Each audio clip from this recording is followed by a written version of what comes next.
Hello guys, this is Trent.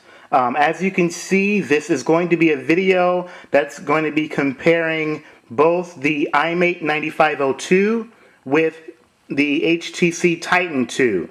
The resolution of the screen is pretty much impeccable when it comes to VGA standards.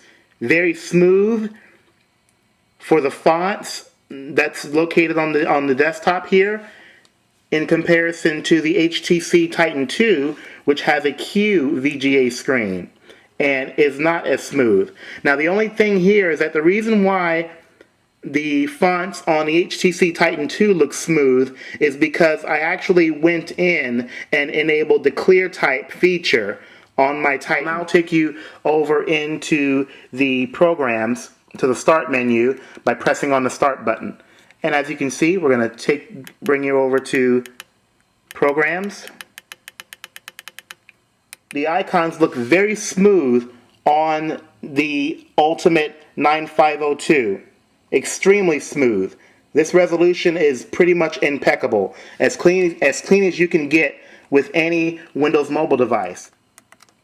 I have ClearType activated on my HTC TyTN 2. Even though it may not look as smooth in person, the ClearType, it looks just as good as the VGA screen on this iMate 9502. And then here at the bottom, you've got your shortcut for the start menu, your OK button, your two soft keys, and then your call button, your directional keypad, and your end button. Now as you can see, it's pretty much, a sleek black metallic feel on the form factor of the whole device, and I apologize for the fingerprints here. And at the bottom here is a latch. What you would do is to take the battery out, you would have to push this all the way to the right and then grip both sides of this battery door and then pull it off straight up into the air. A 2.5 millimeter slot for your headphones. Then you have your camera button, which activates the camera. And then this here, I thought it was the voice recorder, but let's press it down and see what happens. It takes me to notes. Okay. So I guess that's pretty much your notes key. That takes you directly into notes. We're going to hit the OK button to get out of that. Right above that, you have your volume rocker key, which controls the volume of the phone. Okay. There's a scroll wheel, the OK button, and this is not actually the switch for the Wi-Fi. This is actually the switch for the wireless manager menu, which takes you to all of the wireless features of the phone.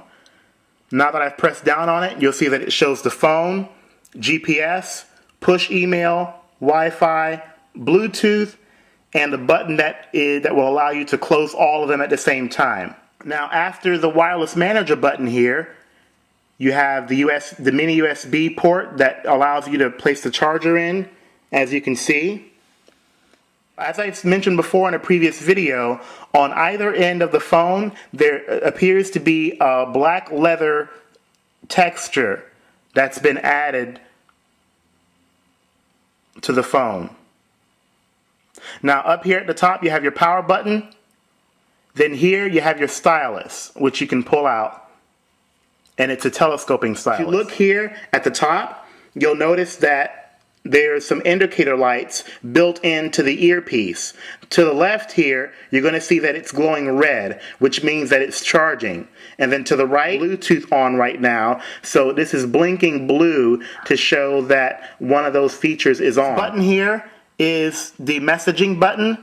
This button here is a shortcut to take you to the messaging feature, which allows you to have access to your text messages, multimedia messages, emails, and what have you.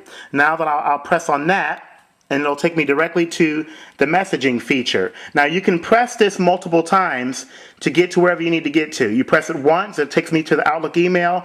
Press it again, it takes me to text messages. Press it again, it takes me to multimedia messages. Press it again, Outlook email. Here in the upper right hand corner, we have the secondary camera lens for video conferencing, and then you also have the shortcut button for Internet Explorer. Now when I press this will take me directly to the browser. All right, as you can see, Internet Explorer has popped up on the screen. And I pretty much prefer not to use Internet Explorer if I can help it, because I don't find it to be as stable as Opera Mobile. Now on the back here, you have your speakers, along with the lens for the 3 megapixel camera, which is accompanied by an LED light for the flash. Now I must say, the performance of the camera so far is pretty much the same as the HTC TyTN 2 right here. There's nothing special about it. It is what it is.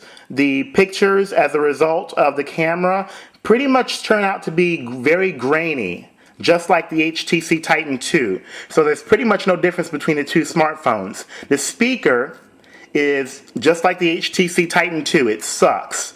If you get into higher volumes, whether or not it's a ringtone or music being played, it tends to show a lot of distortion. Now, the one thing that is known with all Windows Mobile smartphones is that when you open up the slider, it tends to take a while for the screen to switch its positioning into the horizontal mode once you open up the slider. And I'll show that to you right now. TyTN 2 in vertical mode. And now I'm going to open up the slider. Okay, now we have the 9502 in vertical mode, and I'm going to open up the slider for this. Okay, now it appears to be a hair faster than the TyTN 2, but not by much. Even though the phone is very bulky and much bigger than that of the HTC TyTN 2, the keypad for the QWERTY is very small, which really doesn't make any sense to me. If you're going to have a phone if you're going to have a phone this huge, you should at least be able to put a QWERTY keypad that is at least a bit bigger than this. Buttons are very small, they're hunched very close together, and it gets very difficult to try to, single out one button with your fingernail. But what I can say is that the tops of each of the buttons are rounded off to the point where it is easy to touch type very quickly if you can.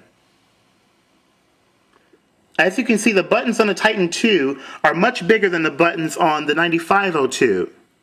You have this whole area that's sunk down into the phone, and then you have the QWERTY that resides in that sunken area. Whereas the HTC TyTN 2 doesn't have this sunken area. Okay? It's pretty much a flat surface once you open up the slider. Now the QWERTY on the HTC TyTN 2 pretty much dominates the entire surface once you've opened up the slider. Whereas the 9502, the QWERTY keypad is pretty much very small in the area of the slider because of the whole phone dominating it. Now what makes this funny is that the regular buttons of the QWERTY on the 9502 are very small, whereas the shortcut buttons are very big. Now if you go over to the TyTN 2, the regular QWERTY buttons are very big, whereas the shortcut buttons are small. Now the one great thing about the TyTN 2, in addition to its bigger size, is that it also has indicator lights showing you when you're in caps lock or in the function key lock. Whereas over here, you don't have any sort of indicator light at all.